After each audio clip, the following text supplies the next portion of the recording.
Saya mulai mengerjakan kayu itu sebenarnya mulai tahun 1999. Nah, ketika itu kayu yang saya kerjakan adalah kayu jati, kayu-kayu bekas gitu. Itu selama beberapa tahun.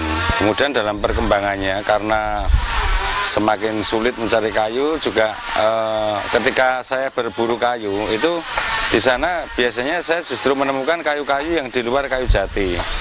Nah, sementara ketika itu paradigma dalam pikiran saya bahwa kayu yang terbaik itu hanya kayu jati.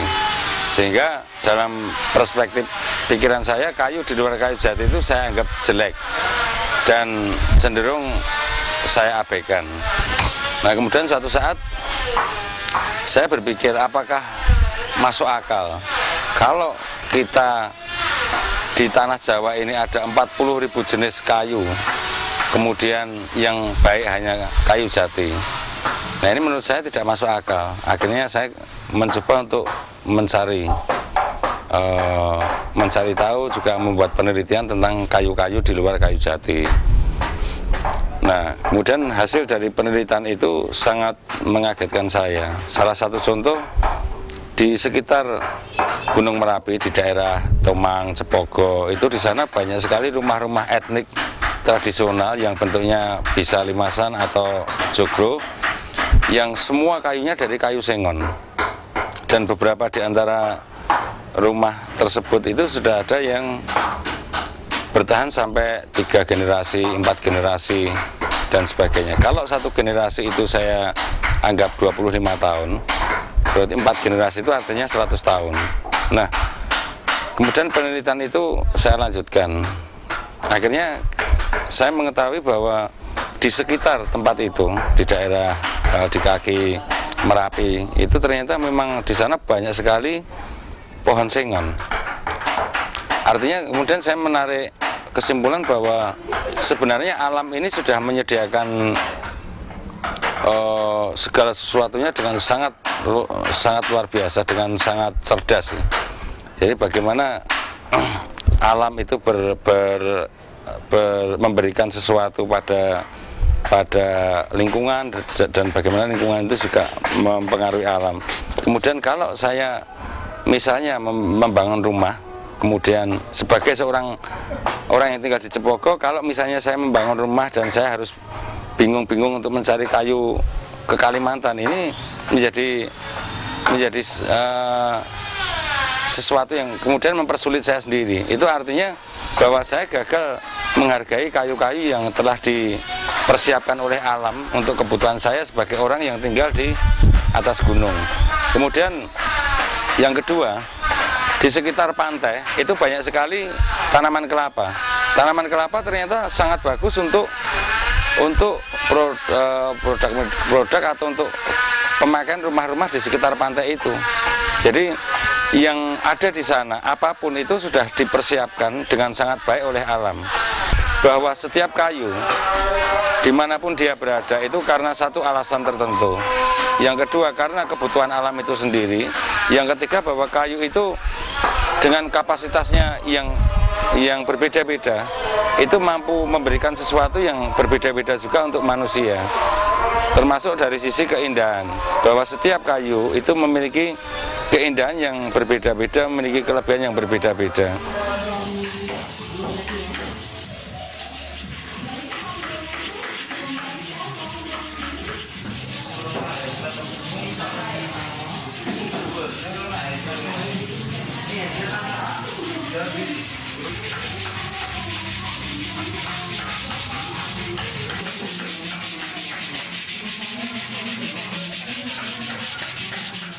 Kayu-kayu yang sebelumnya kita anggap sebagai kayu yang pada umumnya diberdayakan sebagai kayu bakar misalnya seperti kayu munggur, kayu sengon, kayu randu, itu selama ini sampai hari ini biasanya kayu-kayu tersebut hanya diberdayakan sebagai kayu bakar, kayu papancor. Nah, saya berpikir bahwa alangkah sayangnya jika kayu-kayu yang sebesar itu hanya kemudian menjadi kayu bakar. Nah, setelah itu saya mulai mengeksplor kayu-kayu yang sangat mudah saya jumpai dan itu memang betul-betul ada di sekitar kanan kiri saya.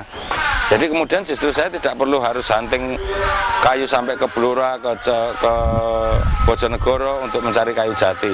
Jadi cukup saya keluar rumah, kemudian saya melihat di desa, misalnya di Makam Haji, kemudian di Baturan, kemudian di mana, di Perbayan, kemudian mungkin sedikit lebih jauh. Nah, di sana saya bisa menjumpai banyak kayu yang sudah ada di tempat-tempat penebangan atau di rumah orang-orang yang profesinya sebagai pembuat kayu bakar. Jadi kayu-kayu yang dipotong itu sebenarnya akan dikondisikan untuk menjadi arang. Nah, itu ada beberapa yang saya beli.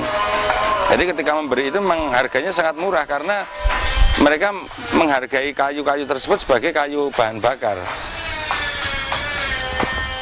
Nah, kemudian proses eksplorasi itu berlanjut sampai akhirnya saya berpikir bahwa saya harus bisa menemukan karakternya, kemudian juga keindahannya, kemudian juga kelebihannya. Nah, eksplorasi itu dalam rangka mencari kelebihan tiap-tiap kayu dari kayu yang lainnya. Misalnya kayu sengon. Kayu sengon juga memiliki kelebihan yang tidak ada di dalam kayu jati, tidak ada di dalam kayu sono, tidak ada di dalam kayu mahoni. Kayu jati juga punya kelebihan yang tidak ada di dalam kayu yang lainnya juga. Jadi setiap kayu memiliki potensi keunggulan yang berbeda-beda. Nah, pada sisi itu, siapapun mereka, kalau mereka dapat melihat kelebihan tiap materi kayu, kemudian mengeksplorasi kelebihan itu dengan kesungguhan hati, maka kayu-kayu yang sebelumnya hanya kita jadikan kayu bakar itu mungkin akan menjadi produk-produk yang bukan tidak mungkin mengagetkan kita. Nah, sekarang ini saya membuat dua produk. Yang satu produk massal, ya, produk massal itu untuk kepentingan arsitektur, jadi seperti kusen, pintu, kemudian untuk kebutuhan interior, lemari, meja, kursi, ranjang dan sebagainya. Tapi ini untuk produk yang katakanlah produk massal, produk yang bisa saya produksi dalam jumlah cukup banyak. Kemudian yang kedua, saya membuat produk-produk eksklusif. Tapi baik produk massal maupun produk eksklusif ini saya berusaha untuk tidak menggunakan jati, kecuali memang seseorang datang kemudian dia mengharuskan saya menggunakan jati, baru saya akan menggunakan jati. Selama saya bisa membuka wacana supaya orang itu memilih kayu alternatif, saya akan mencoba memberikan wacana itu. Nah, kemudian produk yang eksklusif itu kita bikin dengan jumlah yang tidak terlalu banyak untuk tiap item, tapi kita juga menjanjikan bahwa produk yang kita bikin untuk produk-produk eksklusif itu terus-menerus baru dan segar gitu. Jadi tiap bulan kita membuat rancangan desain yang inovatif, yang baru, terus-menerus begitu, karena itu kemudian juga menjadi tuntutan klien-klien kami.